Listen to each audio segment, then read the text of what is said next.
This is the Parenting IQ podcast where our mission is to equip you during your child's academic years to bring learning to the daily little moments.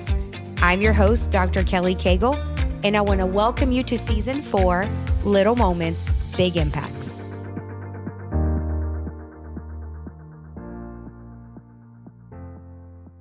I'm over here. If you are watching this video, this is completely different setting. I am not in my studio because I'm with Steve Penate. We're here today not to talk about this beautiful transition that you've taken in your personal life. We are going to bring in fatherhood into the mix. Being raised by a single mom, I always had this thing that I had to try harder than everyone else to get to the places that were in my heart. And so in my mind, in order to get there, I had to become someone. It's something you don't really learn in school. And it's something that most parents never translate that to their children. Don't look at the other ones and envy or compare, because that's not your reality. If it's something that's leading you to a negative space, get rid of it. You know, I have a love-hate relationship with school, especially public schools, because your kids are literally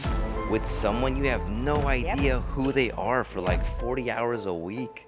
And we pulled our kids from school because of that reason alone.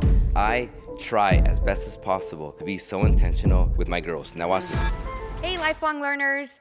I'm over here. If you are watching this video, this is completely different setting. I am not in my studio because I'm with Steve Penate. We are in his office, this beautiful building that you recently purchased, Steve.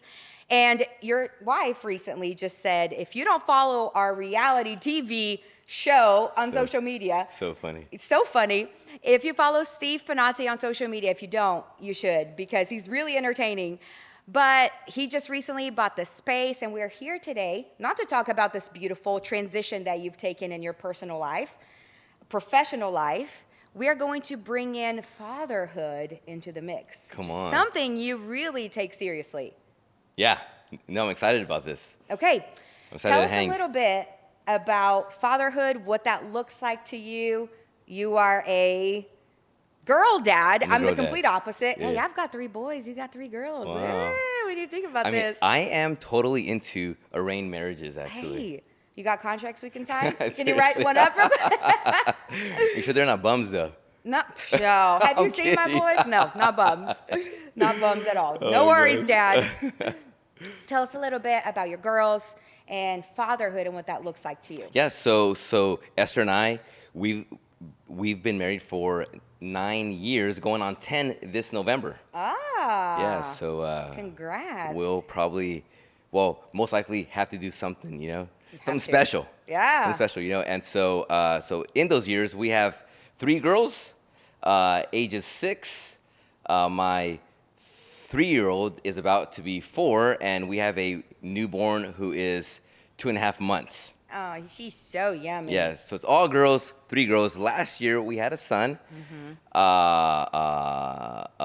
that passed away after birth. Crazy season, wild season. Yeah. My only son that I love dearly, but I am so in love with my girls, and it's been the craziest ride. I never thought I would ever have girls, actually. Right? I don't know why. Just this mental thing where it's like, I remember our first pregnancy, like everything in me was like, there's no way it's a girl. Like, Really? I have boys, My mom had 4 boys. Oh my gosh. And so I don't know, this thought in my head was that I only had boys, and next I only have girls. Oh, and I that love is it. too funny. Yeah, that's crazy, yeah. That is crazy. So Josh is one of 3 boys. So we had 3 boys. On my side of the family, we all had boys. There were 9 boys. The very last grandbaby was a girl. So it's the complete opposite. I think it's wild when things like that happen. Yeah. So you are a girl dad, and you take that job very, very seriously. I love my girls. Oh my gosh, I adore them. Again, Steve Penate on social media. I can see.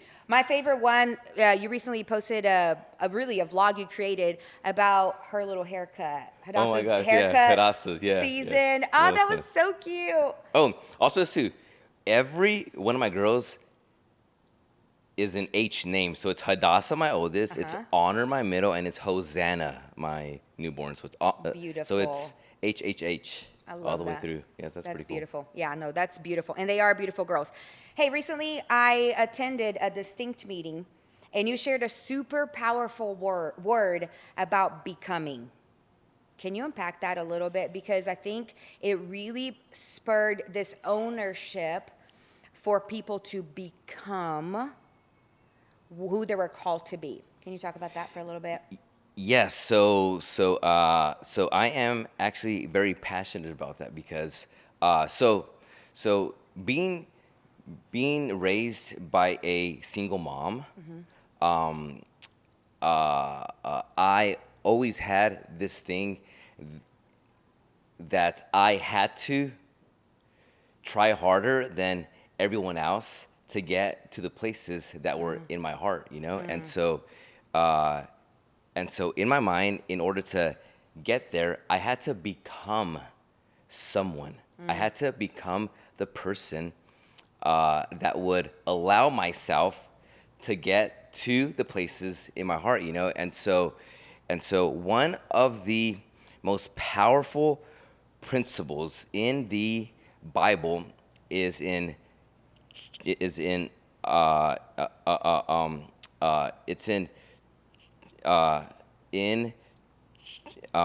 I can say this, in Genesis chapter 1 and verse 28, where it's literally the instructions that God gave to humanity. It's the first instruction, which was so he says, be fruitful. Okay? He says, do multiply, Yeah. and then have dominion. And so in that instruction, it's actually a blueprint in life, which is be, do, and then have. Yep. And so human nature leads us to always want to do. Yep. Okay? And then obviously everybody wants to have all the time, Yep. right? Yep. Okay? And so we think in whatever we are doing or in our work that we do, okay? Our first instinct is that we have to do things. Yep. Okay? Because if we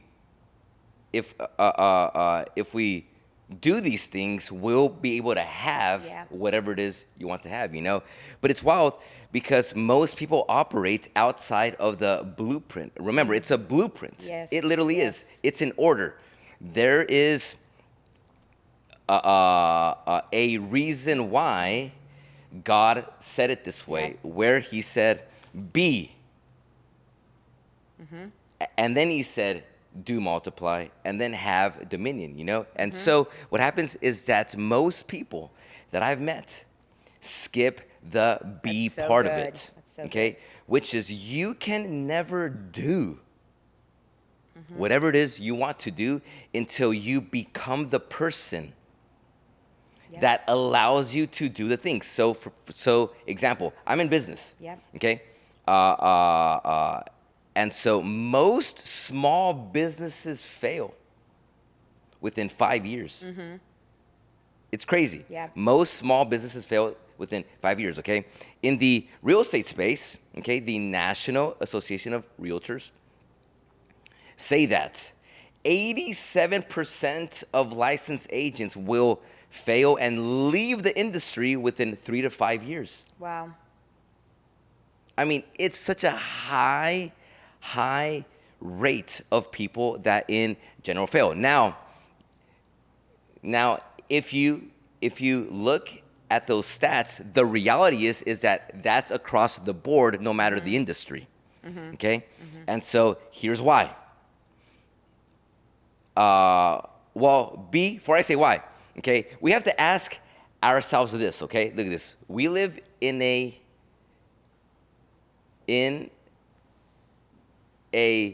day and time right now, 2024, okay, where we have access to more information to success than any other time prior. Okay? We have access to podcasts, YouTube videos, conferences, seminars, books, Audiobooks. coaching, mentoring, you name it. Yeah. It's almost fail-proof, Yeah, that's very true. or it should be. Okay? I mean, it's crazy. We have access to every piece of information to succeed. Whether it's parenting, Yeah. whether it's in business, whether it's ministry, literally everything's, the internet has changed the way we access information. It's all there. There are no more secrets. Back in the 90s, you had to look for stuff and like meet people and like network and so on. In 2024, everything is at your fingertips, yet the majority still fail. It's like, how? Why? And it's because people enter seasons of life wanting to do without realizing they have never became the person that allows them to do. Because it's hard So good. to do. That's so good. It's hard to do. And so for example, okay, in business, okay, you have to, you know, anyone that wants to launch a business or anyone that wants to launch a podcast, for example, you know that this is crazy, okay? On iTunes, there's a stat, okay, that over 90% of podcasts never make it past 10 episodes. I've read that too. I mean, it's like, okay, so human behavior, okay? It doesn't matter who it is, where you're from, what family you're from. Yep. Human behavior is human behavior. And so for example, someone wants to launch a business and then they think, oh man, if I just make food, people will come. So what they're saying is, if I just do, I can have.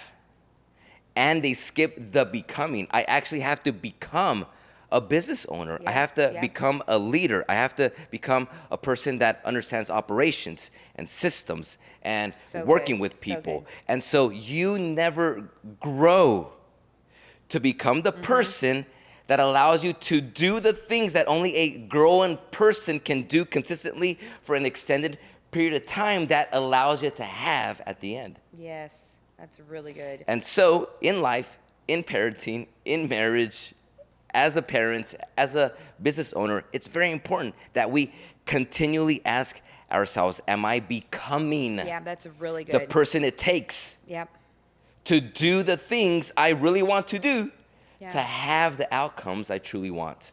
That's so good, Steve. And the whole time you're talking, I'm just trying to picture home life for people. And in particular, this is something that happens all the time. When I was telling you before we hit the record button, you and I were just talking over here. A conversation that is constantly, every time I go speak and I go share with these mom groups, that comes up to me is, which hopefully, by the way, listeners, you have your husbands. If not, if you didn't start this episode with your husband, you've paused and you've restarted this episode with your husband, because this is a conversation that is asked all the time, that I have all the time with women, how to get their husband to support the home life. Because you are married, you've been married for 9 years, you almost 10, you've done this, you know what this is like, that home duties also take a partnership. It takes both of you, right? Yeah. And so everything that you're talking about becoming, it's not, you go home and it's not just about doing because you want to have that home life. It's about becoming Esther's husband. Yes. It's about becoming the girl's dad. And who does God call me to be in that role? And you stepping into that role the moment you walk in the door. I've shared this before. Josh, similar situation, high stress job, running a lot of people, all the things. But his big physical shift that he always does before he walks in the door, he gets out of his truck, and before he touches the doorknob to come into our door, he prays. And he takes a deep breath because he knows he can't do, and he can't have the life he wants to have inside our home without asking God for help because physically it's hard as a man, No, as a for mom, sure. Yeah, right? absolutely. And so can you talk a little bit about your practices? Because as I mentioned, wives want to know how to support their husbands who are a lot of times being the breadwinner, going in, working stressful positions, whether that's police officers or managing a whole bunch of people, whatever the role is, that balance to become the husband and the father that is needed within the home. Yeah, so I want to start by saying I went into marriage doing, and I had never become the person that I needed to become to have that marriage and family I always envisioned. You know, I came from a home that was really broken, and so in me, I always wanted that family. I always, wanted as a kid. Yeah. And so life happens. I got married, and so I went in it, and then I honestly was a butthead. Yeah. I oftentimes was a jerk. Yeah. And so years into it, we have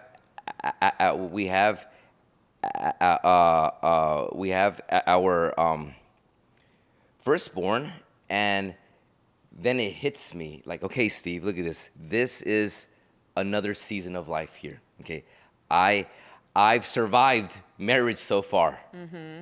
Okay, but I don't want to survive. Yes. I want to thrive That's right. in my marriage. That's right. I want to thrive being a dad. Who do I have to become? Who am I right now? Okay, and so one of the things I highly encourage people to continually do is this: self-awareness assessments. That's good. Okay, people avoid self-awareness because you have to be honest with yourself about the ugly parts. Yeah, for sure. Okay, and so one of the biggest things I see in people is just a lack of self-awareness. Yeah, me too. Me too. Okay, and so it's something you don't really learn in school. For sure. And it's something that most parents never translate that to their children, ever. Yep. Okay, literally, self-awareness is a plague. It's a vacancy, the lack of self-awareness we have in society. Okay, and so in my marriage, I got to a place where I sat with Esther, and I was like, hey, okay, I want to know you like so much better, and then vice versa and so on. And so we started having conversations about how we can best support each other. I started to learn how Esther loves to be loved, and then vice versa and so on, And so like, I remember this seems so small, and in my head, I thought, that's so dumb, but I guess that's what she needs. Okay? And so a big thing to her was is that almost every single time I was walking in the house, I was always on the phone. I've addressed this before. Okay? And I had no idea it was even a big deal. Yes. Yeah. In my head, I'm a business owner, entrepreneur, I'm also in ministry. Yeah. And so, I manage a lot of things, so I'm on the phone a lot, and so like in my head, it's just part of my life and so on. And then little did I know that it was affecting my household. Wow. And so she says, honestly, you walk into the house and like, you ignore me, you just wave to me, like I'm just there. You walk into the bedroom, still on the phone and so on. And then like sometimes you're here a half hour until we have a conversation, and so like in my head, I was like, man, that actually sounds like a jerk. Yeah, Like, yeah. I suck. Yeah. Like, I'm terrible. But you know what? You didn't even know No, correct. that was getting to her. Until we had those A conversations. two-part thing here. You initiated this conversation, but then you were also willing to listen Correct. and not be like, well, of course I walk in on the phone. I'm managing this. You don't know the kind of day I had. I was dealing with this, and you said, oh, okay. Correct. You were willing to receive, to become who Esther needed you to be. Yes. Yeah, 100%. That's good. And so in that, I started to learn how to listen. Mm-hmm. And then she also started to learn how to listen on her end too, Yes. and so vice versa. I think that it's crazy. So many marriages never have these conversations. Yeah, I agree. And so once we had kids, we started having these conversations all over again. Hey, how do we parent? Mm-hmm. How do you want to parent? How should we do this? How should we discipline? Mm-hmm. How this, how that, and so on. And so, those were areas she's passionate about. Mm-hmm. And so I just let her lead those places, and I followed her, because, there were times where she was like, don't discipline like that. Don't discipline like that. And in my head, I'm like, you know what? This is my child, and I'm going to do it my way, and that's it. She's going to learn and listen and so on. And then little did I know was that I was actually doing the opposite effect of like what my mind thought I was doing. And then she's like, okay, I'm doing one thing, you're doing another thing. Like, we're not on the same in page. unity here with our children, And so having these conversations, one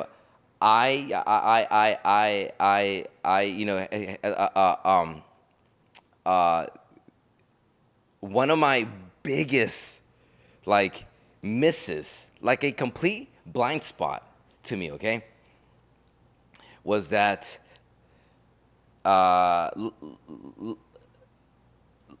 in so many ways, it could be from my upbringing, or like it could be because in the Hispanic culture, men are always the breadwinners, Right.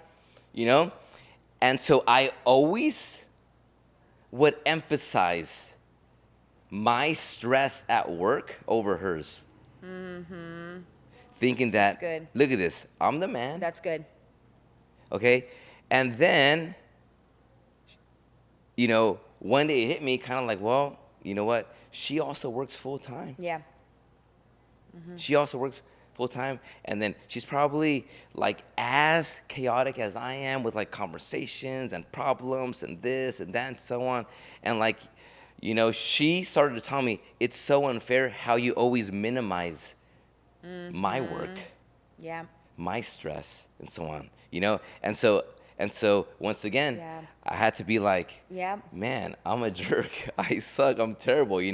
My work is not more important. Right. Just because I make more Exactly. does not mean it's more important. Right. She also has to work, deal with stresses and so on. And so communicating these things, hey, how can you help me and how can I help you? That's really good. And so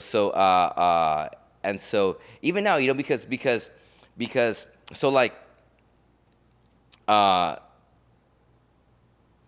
sometimes this may sound like a bit weird, okay? Okay. Okay. You're like, what is he about to say no, on my never podcast? know. But for example, okay, look at this. There are some podcasts out there where both parents are at home. Okay? And so they emphasize, always have always have breakfast with your kids. Yeah. Okay? And they are filming that breakfast time, which is beautiful. It's amazing. It moves the heart. But it's 9:30 a.m. when 99% of people are at work. Yes. So it builds up this like, oh, I'm not doing that. FOMO. And so, no, not FOMO. Shame and guilt. Yeah. You know, so hey, if you're not doing this way, you're like, That's good. You are missing God, or you're missing raising your kids the right way, and so on. When 90% of people have to race out of the house at 7 a.m. to make it to a 9 to 5. Yeah. And like race out. So all of these conversations, you have to have self-awareness. Yeah. Okay, what does my household look like? And if you are listening to like these things and so on, you have to learn how to put context to your content at home. That's good, Steve. That's good. You know? And so the average family can't be praying over breakfast at 10 a.m. Yeah. You know? But, you are listening to a podcast on your way to home, like, hey, be intentional about mornings with your children and this and that. And like, you're feeling like, oh my gosh. The reality is so different for everyone. I'm a failure. Yeah, for sure. And so it's very important that you are aware. Does your spouse work? Does she not work? Do you have one child and she's at home? Do you have one child and she's at work? Every family is going to be different. And so it's so important that you bring self-awareness to your household, to your work, to your marriage, to your parenting. Yeah. Because it's going to look, different in so many ways. Same principles, values, morals, ethics, but it could look very different. Yeah. For people and so on. I have a buddy. Last example I'll use on this. I got a friend of mine. Okay, works construction, leaves his house at 5 a.m.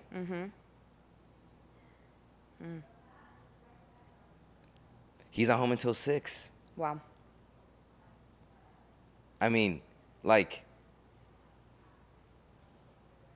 different reality. Like, what do you say to him that, hey, make for sure you're, spending those mornings with children because you only have them for 18 years. And in his head, he's thinking, man, okay, I'll look for another job. All I know is construction, though. I've done this my whole life. My dad did construction. I'm doing construction. I mean, it's like, we have to be very aware that life is very different for everyone. And so whatever yours looks like, just sit down. That's good.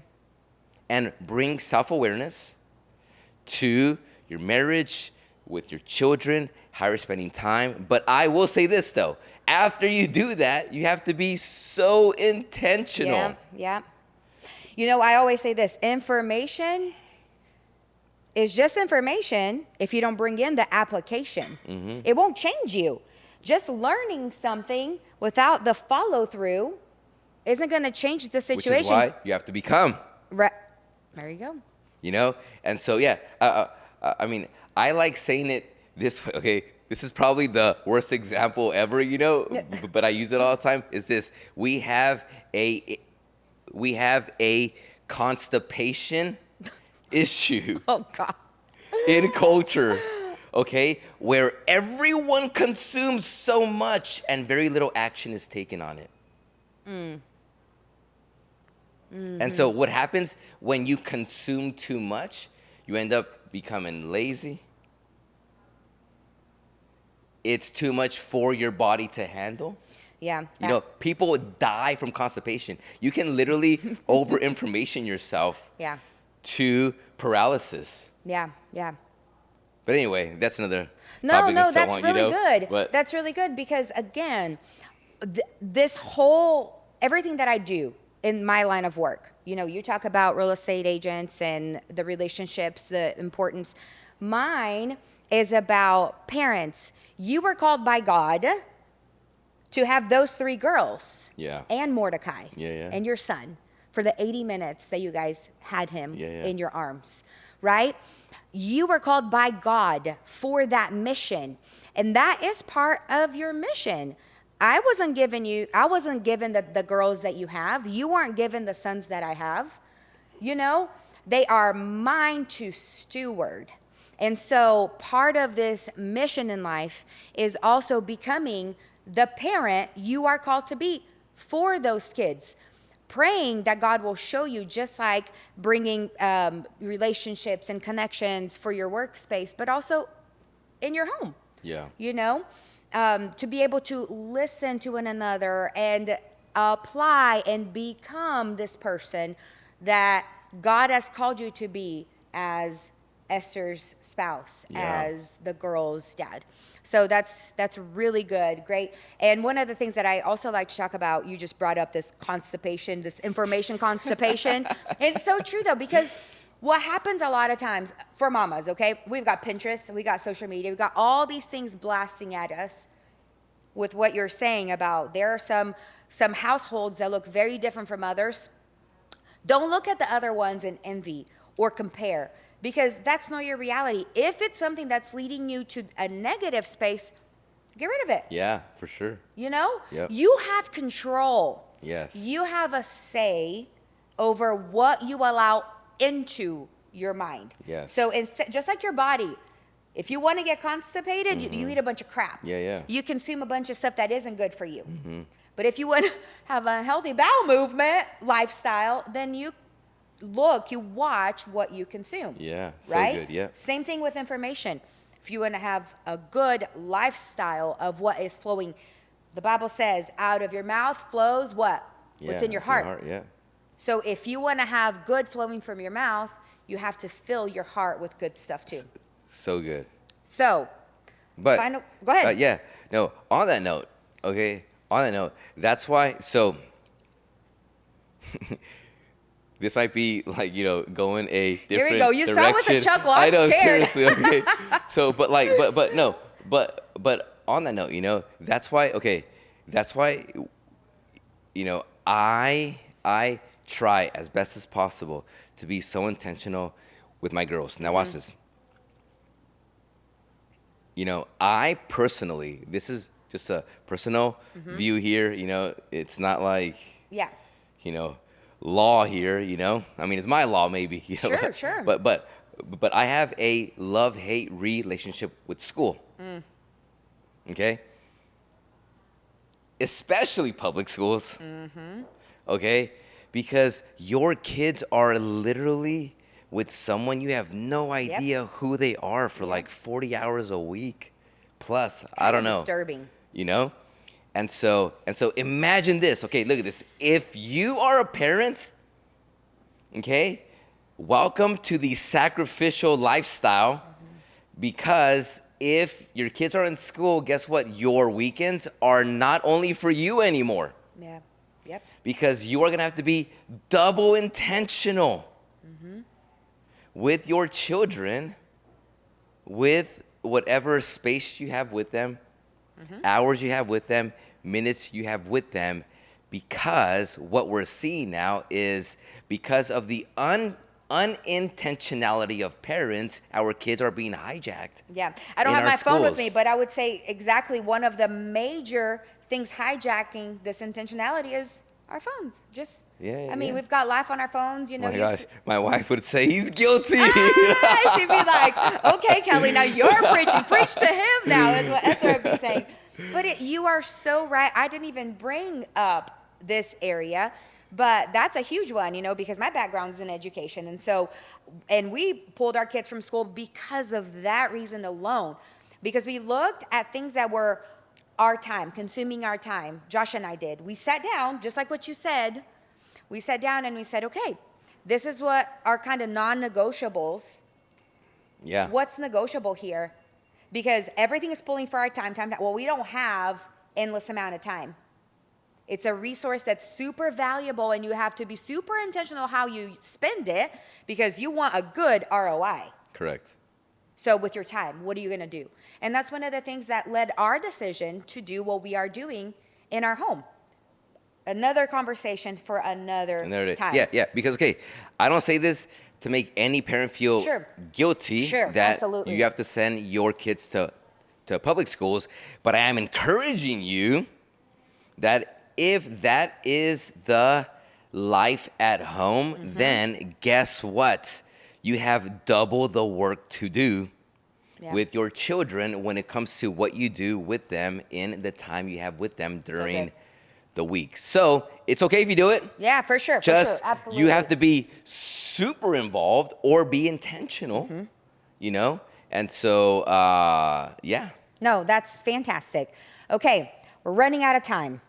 But for those of you that have stuck with us, and hopefully everybody has, and these dads are getting really good feedback on how to become that dream husband, that trophy husband, and that trophy dad, would you close with anything else? Whether that's on becoming, whether that's business tip, whether that's fatherhood, whatever, anything else we haven't touched on that's stirring in your heart? Yeah, so one thought I was going to say is if you're a man out there, dad out there, okay, give yourself the grace.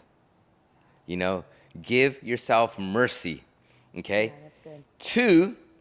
To be able to say, hey, I suck. Like, I'm missing the mark, you know? And so again, it's why people avoid self-awareness, because it stinks hearing your worst parts.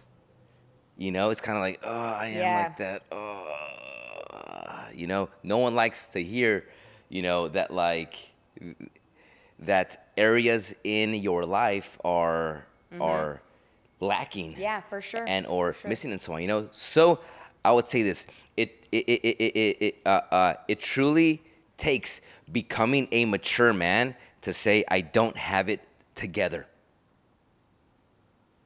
and I need to grow.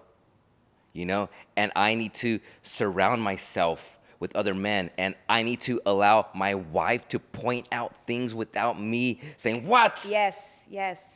Like, hey, it's okay. Yeah. It's wild. I see it so many times. How many fathers trip over their own shoelaces for a lack of humility in the household? And so I would encourage any man to put on humility and have a conversation with your wife and say, hey, I'm missing the mark. Where can I continually ask Esther, hey, where can I grow? What areas am I missing? What do you think? What's lacking? What do you need more of? Where do you see me missing it with my growth? I continually want to hear these things. That's and awesome. Sometimes I'm like, oh my gosh, yeah, you're right, you know. But if I never get to that place, I will never be able to grow. Last thing I'll say. Okay. Maybe. All right, go for it. Okay, is this. Men have to lead the household. And so, men, it's up to you to be the thermostat in your household. Okay? Yeah. If at work you are a thermometer, in other words, you adapt to whatever's happening at work. Okay? And you bring that thermometer attitude home. And you bring the same things home. Okay? You are not leading your family well. That's awesome. And so men have to ask themselves, who do I need to become? Where am I lacking? What things am I allowing in my life that are not taking me to the places I truly want to be?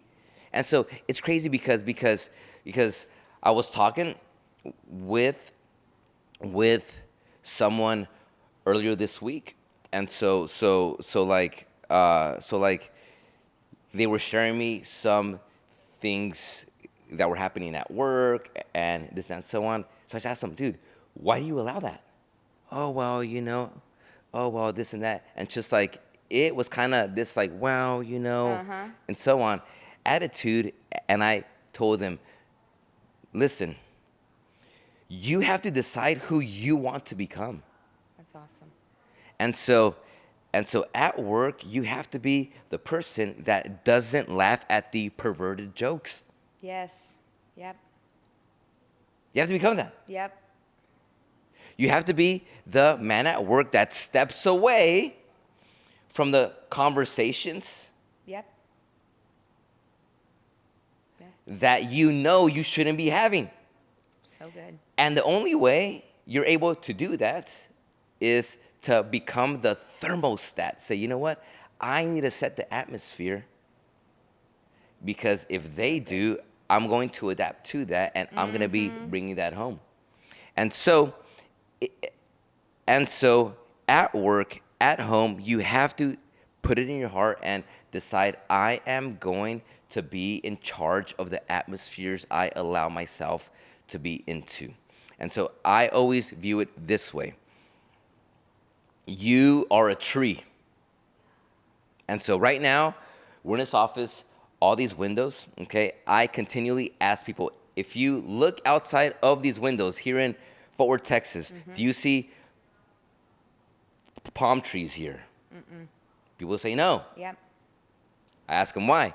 People say, well, palm trees don't grow here. I'm like, why don't they grow here? Well, they say, well, I don't know, And so the response is that the atmosphere, the climate, the soil, the culture isn't conducive for palm trees to naturally flourish here. You can grow one here if it's controlled. But if we were in Miami, palm trees are everywhere.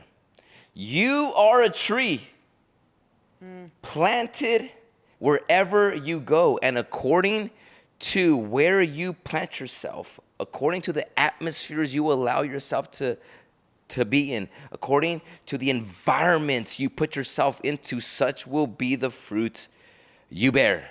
And in 2024, when it's so chaotic out there, when they're coming after our children, coming after our marriages, coming after men, perversion is rampant because of the internet and so on. You have to decide that I am gonna be a thermostat and set the atmosphere wherever I'm at work, at home. You're in charge, it's yours, and you are going to become the person you truly want to be, to have the family, to have the life that God truly has for you. It's mic drop. That's it. That was it. Wow. Lifelong learners, I have no doubt that you were blessed. Steve, first of all, you told me in the beginning, too, that you have hardly done any podcasts because people ask you and you're like, no. So this is a privilege, you guys. You have no idea. These are hard. No, you were amazing. You were a natural. But this is such an honor and privilege, Steve, that you said yes to our community of parents and mostly mamas, but some dads too. I know that they are encouraged and blessed and have tools in their pockets to go and become the husbands and fathers that God has called them to be. So thank you so much. So honored to be on your podcast. It was so much fun. Appreciate everything you do.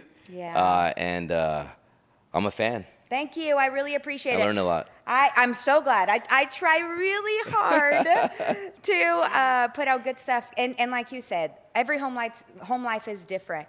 And so it's about what belongs in your home. So I really appreciate that feedback. Thanks so much for having me. Lifelong learners, we'll see you guys next week.